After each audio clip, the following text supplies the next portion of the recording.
दोस्तों, आज की हमारी कहानी उत्तर प्रदेश के रहने वाले एक शख्स की है जिसका नाम मनीराम है, जो कि पेशे से एक ट्रक ड्राइवर है। तो चलिए अब ये कहानी मनीराम के पॉइंट ऑफ व्यू से सुनते हैं। लेकिन कहानी को शुरू करने से पहले, जैसा कि मैं आप लोगों से हमेशा कहता हूँ कि वैसे तो आप लोगों ने बहुत सी हॉरर कहानियां सुनी होंगी, लेकिन मुझे पूरी उम्मीद है कि आज की हमारी ये कहानी सुनकर आपको सच में डर का एहसास होने वाला है।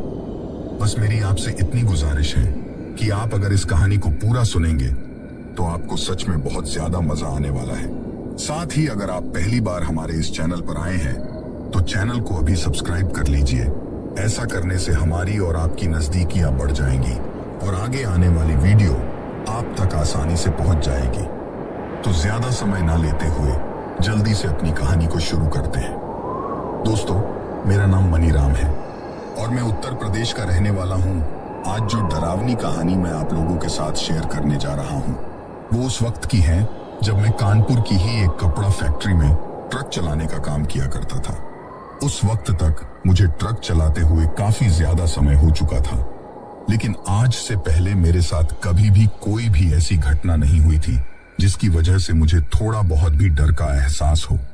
लेकिन एक बार मेरे साथ एक ऐसी घटना होती है जिसके होने के बाद सिर्फ मुझे ही नहीं बल्कि उस चीज की वजह से मेरे परिवार को भी बहुत सी चीजों का सामना करना पड़ता है, और उन चीजों की वजह से मेरे साथ साथ मेरे परिवार को भी एक बहुत ही भयंकर और डरावने हादसे का सामना करना पड़ता है। जब वह घटना मेरे साथ हुई थी उस वक्त मुझे समझ में आ चुका था कि मेरे साथ अब आगे चलकर कुछ ऐसा होने वाला है जिसके बाद शायद हो सकता है कि उस चीज के परिणाम को जानने के लिए मैं जिंदा ही ना रहूं। दरअसल एक दिन शाम के वक्त मैं अपनी फैक्ट्री से अपने ट्रक में माल लोड करके निकल गया था। उस रात मुझे वो माल पश्चिम बंगाल की एक दूसरी किसी कपड़ा फैक्ट्री में पहुंचाना था, क्योंकि वहां पर उस कपड़े पर प्रिंटिंग का काम होना था। इसी वजह से मैं कई बार उस फैक्ट्री में पहले भी माल पहुंचा चुका था, लेकिन पहले कभी भी मेरे साथ कोई भी डरावनी घटना नहीं हुई थी। उस दिन जब वो घटना मेरे साथ हुई तो उस घटना के होने के बाद मुझे एक चीज समझ में आई कि इंसान को लालच बिल्कुल भी नहीं करना चाहिए, क्योंकि कभी कभार थोड़े बहुत लालच के चक्कर में हमें हमारे जीवन में बहुत भारी कीमत चुकानी पड़ जाती है। और उस रात मेरे साथ भी कुछ ऐसा ही हुआ था। दरअसल जो भी कोई ट्रक ड्राइवर किसी और के ट्रक पर मजदूरी में ड्राइविंग का काम करता है, उसकी यही कोशिश रहती है कि वो किसी भी तरह अपना रोजाना का थोड़ा बहुत खर्चा निकाल सके। उन्हीं लोगों में से मैं भी एक था, और मेरे इसी लालच ने मुझे उस दिन एक बहुत ही भयंकर और डरावनी घटना से मेरा सामना कराया था। अब बात यह हुई कि फैक्ट्री के मालिक के द्वारा हम लोगों को रास्ते में पड़ने वाले जितने भी टोल टैक्स थे उनकी काउंटिंग करके उसके हिसाब से हम लोगों को टोल के लिए पैसे दिए जाते थे। अब हम ट्रक ड्राइवर लोगों की ये कोशिश रहती थी कि रास्ते में पड़ने वाले सभी टोल को हम किसी तरह से बचा लें और फिर उन टोल के पैसों को अपने खर्चे के काम में ले लें, और फैक्ट्री के मालिक को यह बोल दें कि वो पैसे टोल पर खर्च हो गए।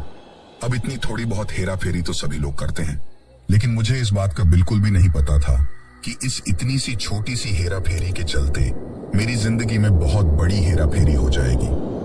उस दिन जब मैं रात के वक्त अपने ट्रक से एक हाईवे से होते हुए जा रहा था तो उस हाईवे पर चलते वक्त मुझे सामने की तरफ एक बोर्ड लगा हुआ नजर आता है जिस पर लिखा हुआ था कि टोल प्लाजा की दूरी यहाँ से मात्र 500 मीटर की है। अब ये चीज देखते ही मैं सोचता हूँ कि अगर किसी तरह मुझे इस टोल टैक्स को बचाने का तरीका मिल जाए तो मेरा थोड़ा बहुत खर्चा निकल जाएगा। इसी वजह से मैंने उस बोर्ड को देखते ही अपने ट्रक की स्पीड को बिल्कुल धीमा कर लिया था, और इसके साथ ही मैंने ट्रक को साइड वाली सर्विस रोड पर उतार लिया था।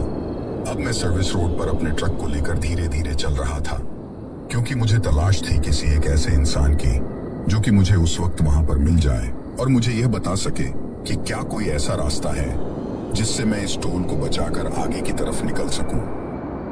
अब उस टोल से थोड़ी ही दूर पहले मुझे उस हाईवे के बगल में ही एक छोटा सा ढाबा नजर आता है। उस ढाबे को देखते ही पहले तो मैं उस ढाबे पर जाकर थोड़ी चाय पीता हूँ और उसके बाद धीरे धीरे उस ढाबे वाले को बातों में उलझाकर उससे ये पूछता हूँ कि क्या इस टोल को बचाने का कोई रास्ता है, क्योंकि मैं महीने में कई बार इस रास्ते से जाता हूँ, तो अगर कोई रास्ता पता हो तो हर बार टोल के पैसे नहीं लगेंगे। मेरे ऐसा पूछने पर वो ढाबे वाला मुझसे कहता है कि रास्ता तो है साहब, लेकिन वो रास्ता थोड़ा ठीक नहीं है। कई बार उस रास्ते के बारे में सुनने को मिला है कि उस रास्ते पर बहुत सी अजीब अजीब तरह की घटनाएं होती हैं और कई लूटपाट के मामले भी सुनने को मिले हैं। तो मेरा तो यही कहना है कि आप सीधे हाईवे से ही चले जाओ। लेकिन तभी मेरे मन में उस रास्ते के बारे में जानने की बहुत ज्यादा इच्छा होती है। इसी वजह से मैं उस ढाबे वाले से कहता हूँ कि आप मुझे एक बार उस रास्ते के बारे में बताइए। फिर मैं सोचता हूँ कि मुझे उस तरफ से जाना है या नहीं जाना। तो फिर वो ढाबे वाला मुझे उस रास्ते के बारे में पूरी जानकारी दे देता है, जिसके बाद मैं अपनी चाय को खत्म करके अपने ट्रक को स्टार्ट करता हूँ और उसी रास्ते की तरफ अपने ट्रक को ले जाता हूँ जिसके बारे में मुझे उस ढाबे वाले ने बताया था। क्योंकि उस वक्त मेरे मन में उन टोल के पैसों को बचाने की बहुत ज्यादा लालसा हो रही थी। अब मैं अपने ट्रक को लेकर उस रास्ते पर निकल जाता हूँ। दिखने में वो एक सिंगल सड़क वाला रास्ता था जिस पर कि एक बार में सिर्फ एक ही साधन चल सकता था। अगर सामने की तरफ से कोई दूसरा साधन आ जाता तो फिर दोनों में से किसी एक को अपने साधन को सड़क के नीचे ही उतारना पड़ता। अब मैं उस रास्ते पर बिल्कुल निष्फिक्र होकर चल रहा था। तभी चलते चलते ही मुझे अचानक अपने ट्रक के पीछे से कुछ अजीब सी आवाज आती है। पहले तो जब वो आवाज आती है तो मैं उसको नजरअंदाज करता हूँ और उसी गति से अपने ट्रक को चलाता रहता हूँ। लेकिन थोड़ी ही देर बाद मुझे वो आवाज फिर से सुनाई देने लगती है और वो आवाज कुछ इस तरह की थी जैसे कि चलते वक्त ट्रक के टायरों के बीच में कुछ आ रहा हो। जब वो आवाज बार बार आने लगती है तो मैं सोचता हूँ कि ऐसा क्या है जो बार बार ट्रक के टायरों के बीच में आ रहा है। क्योंकि पहले तो मुझे लगा था कि शायद कोई छोटी मोटी चीज होगी जो टायरों के बीच में फंस गई होगी और अपने आप ही निकल जाएगी। लेकिन जब बार बार वो आवाज आने लगती है तो मैं सोचता हूँ कि शायद एक बार ट्रक को रोककर देखना ही पड़ेगा, क्योंकि अगर मैंने ज्यादा देर तक इस चीज को नजरअंदाज किया तो शायद ये कोई मोटा नुकसान भी कर सकती है। अब यही चीज सोचकर मैं अपने ट्रक को रोकने का पूरा मन बना लेता हूँ। लेकिन उस वक्त मुझे वो रास्ता काफी ज्यादा सुनसान लग रहा था और उस रास्ते पर मुझे कोई भी दूसरा आता जाता हुआ साधन दिखाई नहीं दे रहा था। उस वक्त तक रात भी काफी ज्यादा गहरी हो चुकी थी। शायद वो यही कोई 1 से 2 बजे के बीच का वक्त होगा। लेकिन अब सिर्फ सुनसान रास्ते को देखकर मैं उस ट्रक में हो रही दिक्कत को नजरअंदाज नहीं कर सकता था। इसी वजह से मैं धीरे धीरे अपने ट्रक को थोड़ा सड़क के बगल में रोकने के लिए उसकी स्पीड को धीमा कर देता हूँ। तभी मुझे ट्रक की हेडलाइट की रोशनी में आगे की तरफ एक दीवार सी बनी हुई दिखाई देती है, जो कि उस वक्त सड़क के बगल वाली जमीन पर बनी हुई थी। जब मैं गौर से उस दीवार की तरफ देखता हूँ तो वो दीवार दिखने में काफी ज्यादा ऊंची थी। इसके साथ ही उस दीवार के ऊपर चारों तरफ मोटे मोटे नुकीले तार भी लगे हुए थे। अब मैं उस दीवार के पास में ही ले जाकर उसे थोड़ा आगे ही मेरे ट्रक को रोक देता हूँ और नीचे उतरकर अपने हाथ में एक लोहे का सीरिया लेकर अपने ट्रक के टायरों को चेक करने लगता हूँ। वैसा सीरिया लगभग हर ट्रक ड्राइवर अपने साथ रखता ही है, क्योंकि कई बार ट्रक के टायरों के बीच में छोटे छोटे कंकड़ पत्थर लग जाते हैं, जिससे कि टायरों के बीच से उस सीरिये की मदद से उन पत्थरों को निकाला जाता है। उस वक्त मुझे अपने ट्रक के टायरों के बीच में कुछ भी ऐसा दिखाई नहीं देता है जिसको देखकर मुझे ऐसा लगे कि वो आवाज इस चीज की आ रही थी। काफी देर तक ट्रक के चारों तरफ घूमकर देखने के बाद भी जब मुझे कुछ भी ऐसा दिखाई नहीं देता है तो मैं सोचता हूँ कि कमाल है, अभी तो वो आवाज इतनी ज्यादा आ रही थी और अब ऐसा कुछ भी दिखाई क्यों नहीं दे रहा, जिसकी वजह से मुझे यह समझ में आ सके कि वो आवाज किस चीज की आ रही थी। जब मुझे कुछ भी दिखाई नहीं देता है तो फिर मैं वापस वहां से चलने का मन बना लेता हूँ। फिर अपने ट्रक के केबिन की तरफ जाकर मैं उस लोहे के सीरिये को वापस से अपने केबिन में रखता हूँ और ट्रक में चढ़ने के लिए जैसे ही मैं ऊपर की तरफ अपने पैर को रखता हूँ तभी मुझे ऐसा एहसास होता है कि मुझे पेशाब लग रही है और मुझे कर ही लेनी चाहिए, क्योंकि बार बार अगर मैं ऐसे ही ट्रक को अलग अलग जगह पर रोकता रहा तो फिर मुझे सफर को तय करने में काफी ज्यादा समय लगेगा। अब मैंने ट्रक को रोक तो रखा ही है और मुझे यहीं पर ही पेशाब कर लेनी चाहिए। उसके बाद मैंने अपने ट्रक के फाटक को वापस बंद कर दिया और अब मैं ट्रक के पास में खड़ा होकर इधर उधर अपनी नजरें घुमाकर एक जगह को देख रहा था जहां पर मैं पेशाब कर सकूं। ट्रक के आगे की तरफ तो सड़क के दोनों ही तरफ मुझे काफी ज्यादा बड़ा बड़ा घास उगा हुआ दिखाई देता है, जिसकी वजह से मैं ट्रक के पीछे की तरफ जाकर देखता हूँ। मुझे वहां पर उस दीवार के पास में ही थोड़ी साफ सी जगह दिखाई देती है। इसी वजह से मैं उस साफ सी जगह के पास में जाकर पेशाब करने लगता हूँ। लेकिन वो कहते हैं ना कि किसी भी शख्स को किसी भी अनजान जगह के बारे में पता नहीं होता है कि वो जिस जगह पर मौजूद है वो जगह अपना क्या अस्तित्व रखती है और वहां पर अपने द्वारा किया गया कोई भी काम अपने ऊपर किस तरीके से असर कर सकता है। शायद उस वक्त भी जब मैं उस जगह पर पेशाब कर रहा था तो मुझे भी उस जगह के अतीत के बारे में नहीं पता था कि वो जगह कौन सी है और मेरे वहां पर ये सब करने से मेरे साथ आगे क्या हो सकता है। अब वहां पर पेशाब करने के बाद मैं अपने ट्रक के केबिन की तरफ आता हूँ और केबिन की तरफ आने के बाद मैं अपने केबिन से पानी की बोतल निकालता हूँ और अपने हाथ देता हूँ।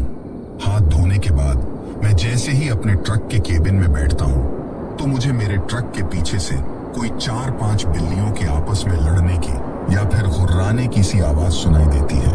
उस आवाज को सुनकर मैं सोचता हूँ कि अभी तो जब मैं उस जगह पर पेशाब कर रहा था तो वहां पर मुझे ऐसा कुछ भी सुनाई नहीं दिया था, लेकिन अभी अचानक से ही उस जगह पर इतनी सारी बिल्लियां कहां से आ गई और उस वक्त ना ही मुझे इस चीज का अंदाजा था कि वो बिल्लियां आपस में किस वजह से लड़ रही हैं। अब मैं अपने ट्रक को वहां से स्टार्ट करता हूं और आगे की तरफ निकल जाता हूं। अब मुझे उस जगह से आगे की तरफ निकले हुए थोड़ी ही देर हुई थी कि तभी अचानक से मुझे ट्रक चलाते चलाते ही ऐसा लगता है कि जैसे ट्रक पर ऊपर की तरफ कोई है, क्योंकि बार बार मुझे मेरे ट्रक के केबिन की जो छत थी उसके ऊपर की तरफ से किसी के होने का एहसास हो रहा था। जब मैं ट्रक चला रहा था तो ट्रक चलाते चलाते ही मुझे मेरे ट्रक के केबिन की छत पर से किसी के कदमों की सी आवाज सुनाई दे रही थी।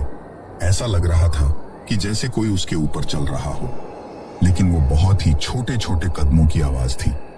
अब ट्रक चलाते वक्त ट्रक की भी आवाज काफी ज्यादा थी, इसी वजह से मुझे उस वक्त कुछ ठीक तरीके से सुनाई भी नहीं दे रहा था, पर 1-2 बार मुझे ऐसा एहसास हुआ था। अभी मैं उस रास्ते से आगे की तरफ जा ही रहा था कि तभी ट्रक चलाते चलाते ही मैं देखता हूँ कि उस सड़क के बगल से एक औरत आगे की तरफ जा रही है और उसने पूरी की पूरी लाल रंग की साड़ी पहन रखी है। जब मैं ट्रक चला रहा था तो ट्रक की हेडलाइट की रोशनी में मुझे वो दिखाई देती है। उसको इतनी रात को उस सुनसान सड़क पर चलता हुआ देखकर मैं सोचता हूँ कि आखिर ये औरत कौन है जो इस तरह से इस सुनसान रास्ते पर वो भी इतनी रात को चल रही है। उस औरत को देखने के बाद मैं एक पल के लिए चारों तरफ नजर घूमता हूँ, क्योंकि उस वक्त मुझे लगा कि शायद इसका घर यहीं कहीं आसपास में होगा। लेकिन उस वक्त मुझे उस सड़क के बगल में दूर दूर तक कहीं पर भी दोनों तरफ ही कोई भी घर नजर नहीं आ रहा था। इसके साथ ही जब मैंने उस औरत को चलता हुआ देखा तो उसको देखकर ऐसा लग रहा था कि जैसे वो बिल्कुल निसफिक्र होकर उस रास्ते पर चल रही हो। अक्सर इतनी रात को जब कोई भी इंसान किसी सुनसान रास्ते पर चलता है तो चलते वक्त वो बार बार इधर उधर देखता है, लेकिन वो औरत बिल्कुल भी इधर उधर नहीं देख रही थी। वो सिर्फ आगे की तरफ देखते हुए ही जा रही थी। उस वक्त उसके सिर के बाल भी पूरी तरीके से खुले थे और उसने उस साड़ी का पल्लू भी अपने सिर पर नहीं डाल रखा था। पहले तो मुझे लगा कि शायद इसको किसी मदद की जरूरत है, हो सकता है कि ये रास्ता भटक गई हो। लेकिन तभी अचानक से मेरे दिमाग में आता है कि उस ढाबे वाले ने मुझसे कहा था कि उस रास्ते पर बहुत सी अजीब अजीब तरह की घटनाएं होती हैं और कई बार तो बहुत से लोगों के साथ उस रास्ते पर लूटपाट भी हुई है। अब उस ढाबे वाले की बात याद आते ही मैं सोचता हूँ कि कहीं ये सब मुझे किसी चीज में फंसाने का जाल तो नहीं है। हो सकता है कि मैं इस औरत को अकेला देखकर इसकी मदद के लिए यहाँ पर अपने ट्रक को रोकूं, पर हो सकता है कि इसके साथ वाले यही कहीं अगल बगल में छिपे हुए हों और वो आकर मेरे साथ भी कोई ऐसी ही घटना को अंजाम दे। अब यह चीज दिमाग में आते ही मैं अपने ट्रक को उस औरत के पास रोकने की बजाय अपने ट्रक की स्पीड को और भी ज्यादा बढ़ा देता हूँ और तेज गति से होते हुए उस औरत के बगल से निकल जाता हूँ। लेकिन जब मैं उस औरत के बगल से निकलता हूँ तो मुझे एक चीज बहुत ज्यादा अजीब लगती है। वो ये कि जब कोई इंसान किसी सड़क के बगल में चल रहा होता है तो पीछे से अपने पास किसी साधन को आता हुआ देखकर वो एक पल के लिए तो अपने कदमों को रोकता ही है, या फिर थोड़ा सड़क से साइड में नीचे की तरफ हो जाता है। लेकिन इतनी तेज गति से मेरे ट्रक को अपने पास से गुजरता हुआ देखने के बाद भी वो औरत उस सड़क पर जिस जगह पर चल रही थी वो उसी जगह पर बिल्कुल वैसे ही चलती रहती है। ना ही तो वो सड़क के बगल में साइड में होती है और ना ही पीछे मुड़कर देखती है। उसको देखकर ऐसा लग रहा था कि जैसे उसको मरने का कोई डर ही ना हो। उसके मन में बिल्कुल भी एक पल के लिए ये विचार नहीं आया कि कहीं ये जो कोई भी पीछे की तरफ से साधन आ रहा है ये मुझे टक्कर न मार दे। उस तरह से उस औरत को वहां पर देखने के बाद जब मैं उससे आगे निकल जाता हूं तो मैं सोचता हूं कि बड़ी ही अजीब औरत थी। उसको एक बार के लिए भी डर नहीं लगा कि मैं उसके ऊपर ट्रक चढ़ा दूंगा। लेकिन फिर मैं थोड़ी देर के लिए वापस से उस चीज को भूल जाता हूँ और अब उसी रास्ते से आगे की तरफ जाता रहता हूँ। लेकिन उस वक्त मुझे एक चीज समझ में नहीं आ रही थी कि यह रास्ता आखिर जा किस तरफ रहा है, क्योंकि अमूमन कोई भी जो शॉर्टकट रास्ता होता है वो थोड़ी ही दूर अंदर की तरफ जाकर वापस से हाईवे के ऊपर निकल जाता था। लेकिन अब तक मुझे उस रास्ते पर चलते हुए लगभग 10 से 15 किलोमीटर हो चुका था, लेकिन अब तक भी वो रास्ता उसी तरफ जा रहा था, वापस से हाईवे की तरफ मुड़ने का नाम ही नहीं ले रहा था। अक्सर मैंने देखा है कि किसी भी टोल प्लाजा के पास में अगर उस टोल को बचाने का या फिर उसके बगल से होते हुए कोई रास्ता गुजरता है तो वो रास्ता यही कोई 4 से 5 किलोमीटर का होता है और जल्द ही वो उस टोल प्लाजा से थोड़ा आगे होते हुए वापस से हाईवे पर निकल जाता है। लेकिन आज यह जो रास्ता था ये तो हाईवे पर निकलने की बजाय आगे ही पता नहीं और ही किसी अलग वीरान सी जगह की तरफ जा रहा था। अब क्योंकि मैं उस रास्ते पर काफी ज्यादा आगे आ चुका था, इसी वजह से मैंने वापस जाना भी ठीक नहीं समझा। मैंने सोचा कि अब अगर इतनी दूर आ ही गए हैं तो थोड़ी दूर चलकर और देख लेते हैं, क्या पता जल्द ही फिर से यह रास्ता हाईवे की तरफ निकल जाए। अब उस रास्ते पर मेरा ट्रक चल रहा था और मैं बड़े ही ध्यान से अपने ट्रक को चला रहा था कि तभी अचानक से मुझे उस सड़क पर कुछ ऐसा दिखाई देता है जिसको देखने के बाद मैं अचानक से बहुत ज्यादा चौंक जाता हूँ और शायद थोड़ा बहुत डर भी जाता हूँ, क्योंकि अब मुझे अचानक से ही उस सड़क पर सामने की तरफ से आती हुई वही औरत दिखाई देती है जो कुछ देर पहले मुझे उस सड़क से उस तरफ जाती हुई दिखाई दे रही थी। लेकिन इस बार वो मुझे मेरे ट्रक की हेडलाइट की रोशनी में दूर से ही मेरे ही ट्रक की तरफ आती हुई दिखाई देती है। उसने वही लाल साड़ी पहन रखी थी और वो ठीक उसी चाल में चल रही थी जिसमें थोड़ी देर पहले ही वो मुझे उस सड़क पर मेरे आगे की तरफ चलती हुई दिखाई दी थी। लेकिन अब वह औरत मुझे मेरे सामने की तरफ से मेरी ही तरफ आती हुई दिखाई दे रही थी। अब उसको इस तरह से मेरी तरफ आता हुआ देखकर मैं सोचता हूँ कि आखिर यह कैसे हो सकता है। अभी थोड़ी देर पहले ही तो पीछे की तरफ यह औरत मुझे इस सड़क पर आगे की तरफ चलती हुई दिखाई दे रही थी और अब ये औरत सामने की तरफ से मेरी तरफ आ रही है। आखिर कोई इंसान ट्रक से भी तेज स्पीड में कैसे किसी जगह पर पहुंच सकता है? इस चीज को सोचते हुए ही मैं गौर से उस औरत की तरफ देखने लगता हूँ। जब मैं उस औरत को गौर से मेरी तरफ आता हुआ देखता हूँ तो इस बार वो एकटक मेरी ही तरफ देख रही थी, जिसकी वजह से चलते चलते ट्रक में से ही मेरी और उसकी नजरें भी मिल जाती हैं। जब कुछ पल के लिए मेरी और उसकी नजरें मिलती हैं तो मेरी तरफ देखते ही वो अजीब तरीके से मुस्कुराती है और मुझे अपने हाथ से कुछ ऐसा इशारा करती है जिसको देखकर मुझे ऐसा लगा कि जैसे वो मुझे कहना चाहती हो कि अब तुझे खतरा है, क्योंकि उसने अपने हाथ से कुछ इस तरह से अपनी गर्दन की तरफ इशारा किया था जैसे कि कोई गर्दन को काटने के लिए इशारा करता हो। अब यह चीज देखते ही मैं काफी ज्यादा घबरा जाता हूँ। मैं सोचता हूँ कि शायद वो ढाबे वाला बिल्कुल सही ही कह रहा था कि इस रास्ते पर बहुत ज्यादा अजीब अजीब घटनाएं होती हैं। लेकिन उस दिन मुझे इस चीज का अंदाजा नहीं था कि रास्ते के साथ साथ ही मैंने भी वहां पर कुछ ऐसा कर दिया था जिसकी वजह से मेरे साथ ये सब हो रहा था। इसके बाद कुछ ही देर में वो रास्ता फिर से हाईवे के ऊपर निकल जाता है और हाईवे को देखते ही मेरे जी में थोड़ी सी तसल्ली आती है। लेकिन उस रात मेरे साथ हाईवे पर चढ़ने के बाद भी कई बार वही चीज फिर से होती है, यानी कि वह औरत मुझे कई बार उस सड़क पर चलती हुई या फिर सड़क के बगल में ही किसी चीज के ऊपर बैठी हुई दिखाई देती है। जब मेरे साथ ऐसा कई बार होता है तो मुझे एक चीज तो समझ में आ चुकी थी कि आज जरूर मेरे साथ कुछ ना कुछ ऐसा हुआ है जिसकी वजह से ये औरत मुझे बार बार दिखाई दे रही है। और यह कोई औरत नहीं बल्कि शायद कोई ऐसी चीज है जो कि मेरे पीछे पड़ गई है।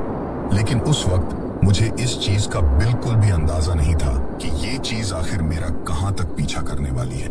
इसके बाद मैं अपने ट्रक में भरे हुए माल को जिस जगह पर मुझे पहुंचाना था उस जगह पर मैं उसको पहुंचा देता हूं और वापस से कानपुर पहुंचकर अपने ट्रक को फैक्ट्री में खड़ा करके मैं अपने घर निकल जाता हूं। मैं ऐसा अक्सर किया करता था कि जब कभी भी किसी लंबे रास्ते वाले माल की डिलीवरी करके आता था तो मैं एक दिन का आराम किया करता था।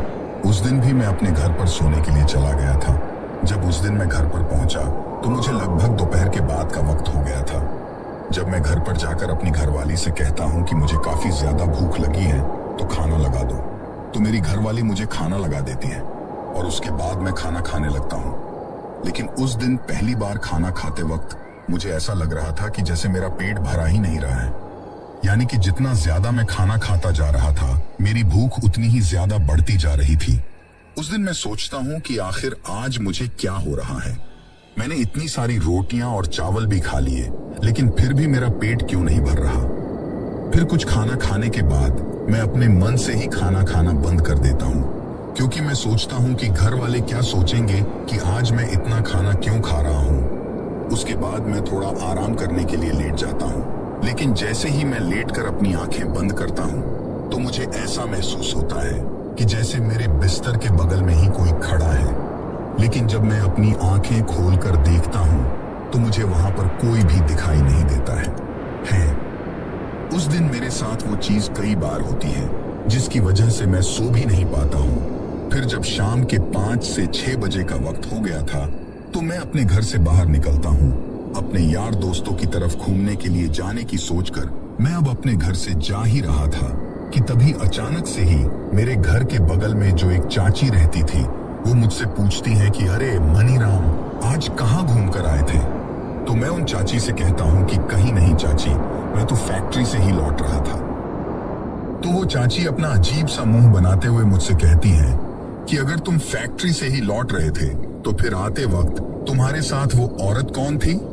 जब मैंने उन चाची के मुंह से यह बात सुनी तो मैं खुद भी बहुत ज्यादा अचंभित रह जाता हूँ और मैं उनसे पूछता हूँ कि आप किसके बारे में बात कर रही हो।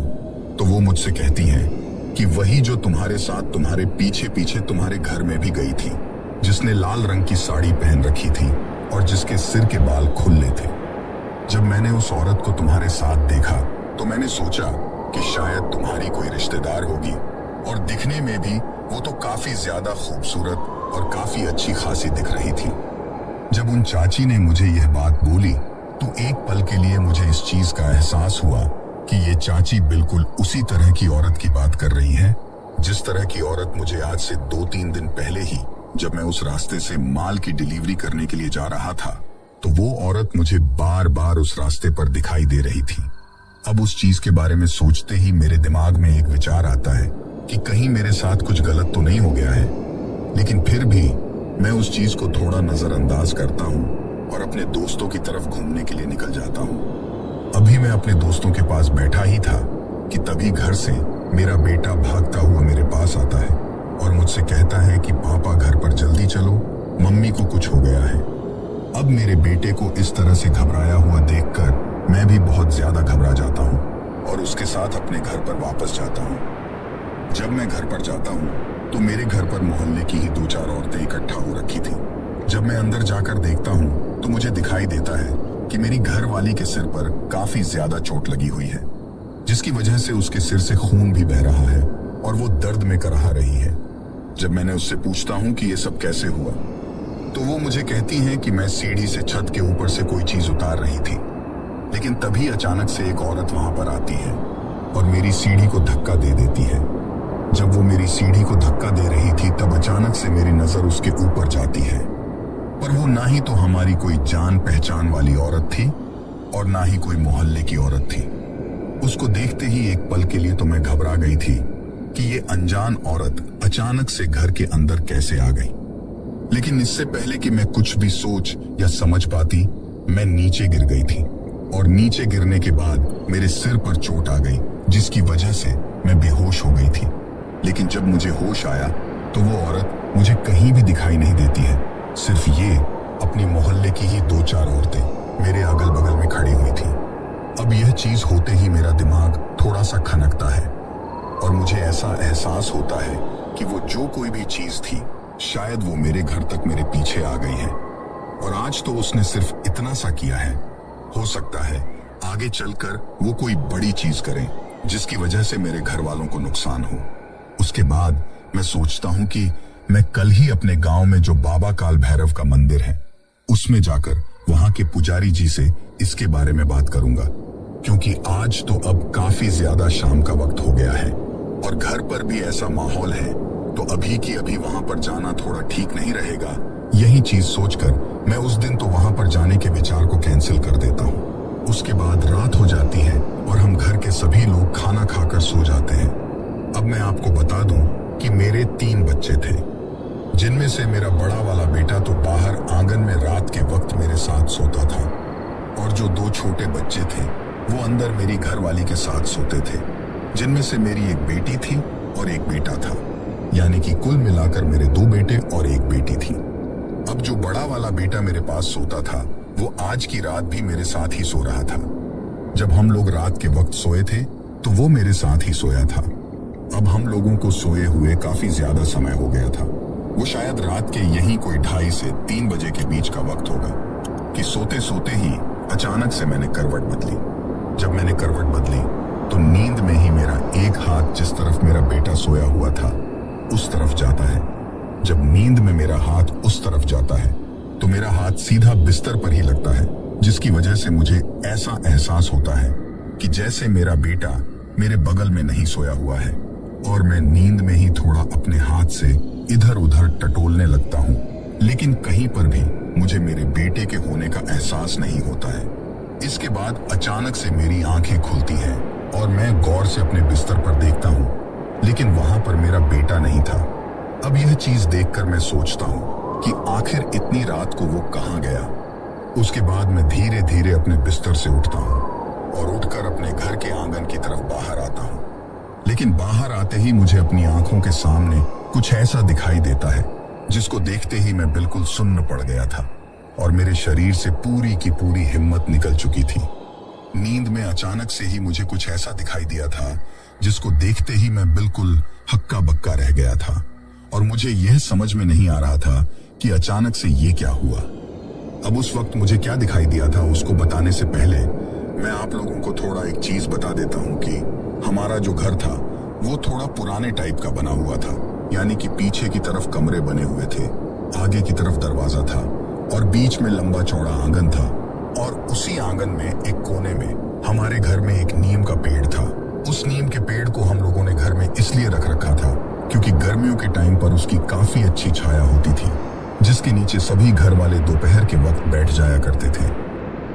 लेकिन आज रात के उस घने अंधेरे में आंगन में बाहर की तरफ आते ही मुझे उस नीम के पेड़ पर कुछ ऐसा दिखाई देता है जिसको देखते ही जैसे मेरी तो सारी की सारी दुनिया ही लुट गई थी और मुझे ऐसा लगता है कि मेरा सब कुछ खत्म हो गया। दरअसल जैसे ही मैं बाहर आंगन की तरफ आता हूँ और आंखें मसलते हुए जब अचानक से मेरी नजर उस नीम के पेड़ पर जाती है तो मुझे दिखाई देता है कि मेरा बेटा, जो कि मेरे साथ रात को सोया तो था लेकिन अब मेरे बिस्तर पर मेरे साथ नहीं था और जिसको देखते हुए मैं बाहर की तरफ आया था वो अब उस नीम के पेड़ पर फांसी के फंदे से लटका हुआ है और वो उस फांसी के फंदे से कुछ इस तरीके से झूल रहा है जैसे हवा में कोई गुड़िया झूल रही हो, यानी कि शायद उस वक्त तक वो मर चुका था। अब मैं आपको बता दूं कि वो कोई बड़ा लड़का नहीं था। उस वक्त उसकी उम्र यही कोई 7 से 8 साल की थी और उस इतने बड़े पेड़ पर इतनी छोटी उम्र का लड़का खुद से फांसी खाकर कभी भी नहीं मर सकता था। आखिर इतनी छोटी उम्र में वो खुद से ऐसा काम करेगा ही क्यों? लेकिन उसके साथ साथ ही मुझे वहां पर कुछ ऐसा भी दिखाई दिया था जिसको देखने के बाद मुझे इन सभी सवालों का जवाब उसी पल मिल गया था। दरअसल मैं देखता हूं कि मेरा वो बेटा उस नीम के पेड़ से ऊपर एक मोटी सी टहनी पर फांसी के बल लटका हुआ है, लेकिन जिस चीज से वो लटका हुआ था वो दिखने में एक लाल लाल कपड़ा था, यानी कि वो कोई लाल रंग का दुपट्टा या फिर कोई साड़ी का टुकड़ा लग रहा था। पर इससे पहले कि मैं कुछ समझ पाता, जिस टहनी से वो लटका हुआ था उसी टहनी पर मुझे कोई बैठा हुआ दिखाई देता है। और अब जो मैं आप लोगों को बताने जा रहा हूं, उसको सुनकर आपके पैरों तले से जमीन खिसक जाएगी। दरअसल उस टहनी पर और कोई नहीं बल्कि वही औरत बैठी हुई थी जो उस रात मुझे उस रास्ते पर दिखाई दी थी, जिसके बारे में मेरी पड़ोस वाली चाची मुझे कह रही थी कि वो तुम्हारे पीछे पीछे तुम्हारे घर पर गई थी, और जिसके बारे में मेरी घरवाली मुझे शाम के वक्त कह रही थी कि उसने आकर अचानक से उसकी सीढ़ी को धक्का दे दिया था। अब वही औरत मुझे बिल्कुल मेरी आंखों के सामने मेरे लटकते हुए बेटे के बिल्कुल ऊपर उसी टहनी पर बैठी हुई दिखाई दे रही थी। अब आप लोग सोचकर देखो कि उस वक्त मेरे दिमाग में क्या चल रहा होगा, या फिर अचानक से उस चीज को देखकर मेरे मन से क्या भाव निकले होंगे, या फिर मेरे शरीर की क्या प्रतिक्रिया रही होगी। मैंने उस औरत को उस टहनी पर बैठा हुआ देखा तो मेरी और उसकी जब नजर मिली तो वो फिर से मेरी तरफ वही इशारा करती है, यानी कि वो अपने हाथ से अपनी गर्दन की तरफ ऐसे इशारा करती है जैसे कि वो मुझे कहना चाहती हो कि मैं सबको मार दूंगी। उसने फिर से इस बार मुझे वही गर्दन काटने का इशारा किया था, और इशारा करते ही अचानक से वो उस दुपट्टे को काट देती है जिसके बल मेरा बेटा लटका हुआ था।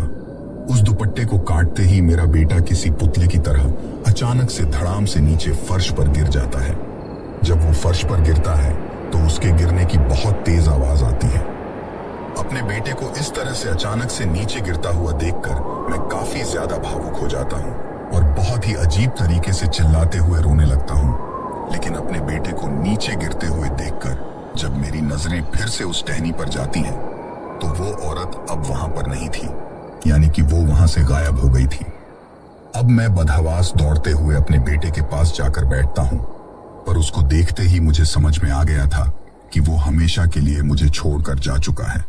शायद उस वक्त उसके गिरने की आवाज को बाकी के घर वालों ने भी सुन लिया था, जिस वजह से वो सभी भी उठकर वहां पर आ जाते हैं। लेकिन जैसे ही आंगन में सब लोग आते हैं तो मुझे इस तरह से अपने बेटे से लिपटकर रोता हुआ देखकर उनके भी पैरों तले से जमीन खिसक गई थी। इसके आगे वहां पर जो कुछ भी हुआ होगा वो आप लोग अच्छे से समझ सकते हो और उसका अंदाजा भी लगा सकते हो कि उसके बाद क्या हुआ होगा।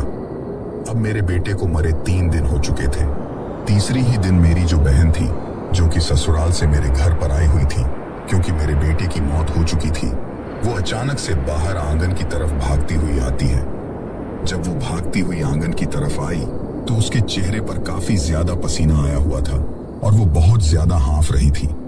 उस वक्त घर पर काफी लोग मौजूद थे क्योंकि घर में अभी 2 दिन पहले ही एक छोटे बच्चों की मौत हुई थी, और जिस तरीके से मौत हुई थी उसके बारे में भी सबको पता था। तो मोहल्ले में काफी ज्यादा भय का माहौल भी बना हुआ था कि तभी अचानक से मेरी बहन वहां पर आकर जो कुछ कहती है उसको सुनकर तो सभी लोग और भी ज्यादा डर जाते हैं। दरअसल वो आकर कहती है कि उसने कुछ ही देर पहले घर की रसोई में एक औरत को खड़ा हुआ देखा है जिसने की लाल रंग की साड़ी पहन रखी है। वो औरत रसोई में खड़ी खड़ी चक्कू से कुछ काट रही थी। जब मेरी बहन ने उसकी तरफ गौर से देखा कि वो कौन है और क्या कट रही है, तो उसको दिखाई देता है कि वो किसी बच्चे की कटी हुई मुंडी को उस चाकू से काट रही थी, और उस औरत के हाथ में किसी और की मुंडी नहीं बल्कि मेरे ही मरे हुए बेटे की मुंडी थी जिसको वो उस चाकू से काट रही थी। यह चीज देखते ही मेरी बहन काफी ज्यादा डर जाती है और वो दौड़ते हुए हमारे पास आकर यह चीज बताती है। जब इस चीज को मेरे अड़ोस पड़ोस के बड़े बुजुर्ग लोगों ने सुना और उनको उस रात वाले हादसे का भी पता था कि किस तरीके से मेरा बेटा मरा और मैंने वहां पर क्या देखा था, तो वो सभी लोग मुझे कहते हैं कि तुम्हें अभी की अभी बाबा काल भैरव के मंदिर में जाकर पूछना चाहिए कि ये सब तुम्हारे साथ क्या हो रहा है और वो क्या चीज है जो एक औरत का रूप लेकर तुम्हारे घर में भटक रही है, जिसने तुम्हारे बेटे को भी मौत के घाट उतार दिया है, और हो सकता है आगे चलकर वो घर के किसी और भी सदस्य को कोई नुकसान पहुंचा दे। उसके बाद मैं गांव के 1-2 बुजुर्ग लोगों के साथ और मेरी घरवाली के साथ बाबा काल भैरव के मंदिर में जाता हूँ, और मंदिर में जाने के बाद मुझे वहां पर जो सच्चाई पता चलती है उसको सुनकर मेरे पैरों तले जमीन खिसक गई थी। दरअसल उस मंदिर के पुजारी मुझे कहते हैं कि कुछ दिन पहले तुमने कहीं पर किसी अनजान जगह पर रुककर पेशाब या फिर ऐसा कुछ भी किया था। तो मुझे अचानक से उस रात वाली वह बात याद आती है और मैं उन पंडित जी से कहता हूं कि हाँ, मैंने एक जगह पर रुककर पेशाब किया था और वो जगह भी मेरे लिए बहुत ज्यादा अनजान और सुनसान थी। तो पंडित जी मेरे ऊपर गुस्सा करते हुए कहते हैं कि मूर्ख बालक, तुझे पता नहीं है कि तूने उस जगह पर पेशाब करके कितनी बड़ी गलती कर दी थी। उसी गलती की आज तुझे इतनी बड़ी सजा मिली है कि तेरा बेटा तुझे हमेशा हमेशा के लिए छोड़कर चला गया है। इसके साथ ही वो मुझे बताते हैं कि जिस जगह पर तूने पेशाब किया था वो कोई ऐसी वैसी जगह नहीं थी, बल्कि उस जगह पर एक कब्र थी जिसके ऊपर तूने पेशाब किया था। और वो कब्र उसी औरत की थी जो तुझे तेरे घर में और उस रात को तेरे अगल बगल में भटकती हुई दिखाई दे रही थी। जिस दीवार के पास में तूने बैठकर पेशाब किया था उसे दीवार के अंदर पूरा का पूरा कब्रिस्तान बना हुआ था, लेकिन उस दीवार के होने की वजह से तुझे वो दिखाई नहीं दिया। पर तूने उस दीवार के बिल्कुल पास में बैठकर उस दीवार की जड़ों में ही पेशाब किया था, जिसकी वजह से उस कब्र के ऊपर ही तुमने पेशाब कर दिया जो कि उस औरत की कब्र थी। इसी वजह से उसी रात से उस औरत की आत्मा तेरे साथ आ गई है और वो तेरे ऊपर काफी ज्यादा पजेसिव हो गई है, जिसकी वजह से तेरे अगल बगल में अगर तेरे बहुत ज्यादा करीब आता हुआ उसको कोई दिखाई देता है तो वो तेरे से उसको दूर करने के लिए उस इंसान के साथ कुछ भी कर सकती है। उस रात तेरा बेटा तेरे इतने ज्यादा करीब सोया हुआ था, इसी वजह से उसने तेरे बेटे को ही मौत के घाट उतार दिया। ये चीज सुनकर मैं वहीं पर बिलक बिलक कर रोने लगता हूँ कि मेरी एक गलती की वजह से मैंने मेरे बेटे को खो दिया। लेकिन उसके बाद वो बाबा हमारे घर पर आते हैं और पूरे घर का शुद्धिकरण करते हैं, इलाज करते हैं और किसी तरह से मेरा उस आत्मा से पीछा छुड़वाते हैं। लेकिन आज भी मैं मेरी उस गलती की वजह से जो मुझे इतनी बड़ी सजा मिली थी उसको कई बार याद करके बहुत रोता हूँ। इसी वजह से मैं आप लोगों से कहना चाहता हूँ कि जरूरी नहीं कि कोई चीज अगर आपको कहीं पर दिखाई देती है या फिर ऐसी किसी डरावनी चीज से आपका आमना सामना हो जाए तो वो सिर्फ आपको ही नुकसान पहुंचाए, बल्कि वो आपके अगल बगल में रहने वाले लोगों को भी नुकसान पहुंचा सकती है। इसके साथ ही रात के वक्त किसी भी सुनसान जगह पर रुकने की या फिर जैसा मैंने कुछ किया वैसा करने की गलती आप लोग कभी भी मत करना। तो दोस्तों, ये थी हमारी आज की कहानी आपको कैसी लगी ये आप मुझे कमेंट बॉक्स में कमेंट करके जरूर बताना।